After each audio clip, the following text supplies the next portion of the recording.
Russia Ukraine नंतर आता आखाती देशांमध्ये युद्धजन्य परिस्थितीचे गंभीर पडसाद थेट ग्रामीण महाराष्ट्रातील स्वयंपाकघरात उमटू लागले आहेत. बुलढाणा जिल्ह्यातील मेहकर तालुक्यातील हिवरा आश्रम येथील सुप्रसिद्ध बुलबुलमध्ये व्यावसायिक गॅसचा पुरवठा खंडित झाल्याने तब्बल 3000 विद्यार्थ्यांचे जेवण आता चुलीवर बनवण्याची वेळ आली आहे. आखाती देशातील तणावामुळे गॅसच्या आयातीवर परिणाम झाला असून व्यावसायिक गॅस सिलेंडरचा तुटवडा निर्माण झाला आहे. हिवरा आश्रम येथे 6000हून अधिक विद्यार्थी शिक्षण घेतात. त्यापैकी 3000 विद्यार्थी निवासी आहेत. एवढ्या मोठ्या संख्येने असलेल्या विद्यार्थ्यांसाठी दररोज 2 वेळचे जेवण बनवण्यासाठी मोठ्या प्रमाणात गॅसची आवश्यकता असते. मात्र पुरवठा बंद झाल्याने प्रशासनाला नाईलाजास्तव पुन्हा पारंपरिक चुलीकडे वळावे लागले आहे. विदर्भात सध्या तापमानाचा पारा 40 अंशाच्या वर सरकला आहे. अशातच चुलीतून निघणाऱ्या प्रचंड धुरामुळे स्वयंपाकी महिलांच्या डोळ्यांना गंभीर त्रास होत आहे. बाहेर सूर्याची आग आणि समोर चुलीची धग अशा परिस्थितीत या महिलांना हजारो विद्यार्थ्यांचे जेवण तयार करावे लागत आहे.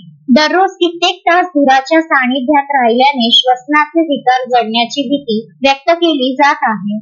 व्यावसायिक गॅसचा पुरवठा अचानक थांबल्याने आमची मोठी अडचण झाली आहे. विद्यार्थ्यांचे जेवण तर थांबवता येत नाही, म्हणून आम्ही लाकडाची व्यवस्था करून चुलीवर स्वयंपाक सुरू केला आहे. मात्र धुरामुळे काम करणाऱ्या महिलांना खूप त्रास होत आहे, अशी प्रतिक्रिया सचिव संतोष गोरे यांनी व्यक्त केली. विवेकानंद आश्रम एक शैक्षणिक हब आहे. इथे 6000 विद्यार्थी शिक्षण घेतात. पैकी 3000 विद्यार्थी गुरुकुल पद्धतीने राहतात. म्हणजे त्यांना जेवण नाश्ता आपण पुरवतो, राहण्याची व्यवस्था पण करतो. दररोज 3000 विद्यार्थ्यांचा स्वयंपाक करायला लागतो. हे तीर्थक्षेत्र आहे, त्यामुळे येणारे भाविक, येणारे पर्यटन क्षेत्र सुद्धा आहे. आपलं रुग्णसेवा सुद्धा आहे, त्यात येणारे रुग्ण यांच्यासाठी पण मोफत अन्नछत्र आपण चालवतो. असं सगळं मिळून दररोजचा स्वयंपाक बनवायला लागतो.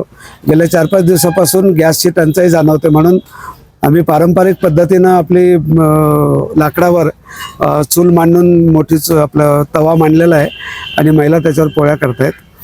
त्याचा परिणाम असा होतो की महिलांना खूप त्रास होतो पोळ्या करायला, वेळही लागतो, धुराचा त्रास होतो आणि महिला शक्यतो तयार होत नाही त्याच्यावर करायला. गॅसची सवय लागलेली असते. पण हा प्रश्न लवकर मार्गी लागेल अशी अपेक्षा आहे. काल माननीय मुख्यमंत्र्यांनी आवाहन केलं की काही घाबरून जाण्याचं कारण नाही, लवकरात लवकर सगळ्यांना पुन्हा पूर्ववत गॅस उपलब्ध होईल. जिल्हा प्रशासनाने आम्हाला आश्वस्त केलं की अडचण आल्यावर संपर्क करा. तसं संपर्क आम्ही करू, पण तुर्तास 1-2 दिवसात हा प्रश्न मार्गी लागेल अशी आम्हाला अपेक्षा वाटते. बाहेर आधीच खूप ऊन आहे आणि त्यात चुलीसमोर उभं राहून स्वयंपाक करणं कठीण होत आहे. धुरामुळे डोळे जळजळतात आणि पाणी येतं, पण मुलांसाठी आम्हाला हे करावंच लागतं, अशी येथील स्वयंपाकी महिलेने प्रतिक्रिया व्यक्त केली. आम्हाला ना पहिले गॅसवर पोळ्या करत होतो तर 3 तास लागायचे. आता भरपूर वेळ लागायला लागला त्याच्यामुळे, आणि वरचं ऊन आणि शेक जास्त त्रास व्हायला लागला. त्याच्याकरता सरकारने लवकरात लवकर काळजी करावं, आम्हाला गॅसची व्यवस्था करून द्या. महेंद्र मिश्रा, विदर्भ न्यूज, शेगाव. श्रद्धा फैमिली शॉपिंग में जाएंगे हम सभी, साड़ियों की नई डिजाइन देखो यहीं से लाएंगे. श्रद्धा फैमिली शॉपिंग में जाएंगे हम सभी, लेडीज जेंट्स बच्चों की हर फैशन लाएंगे सभी.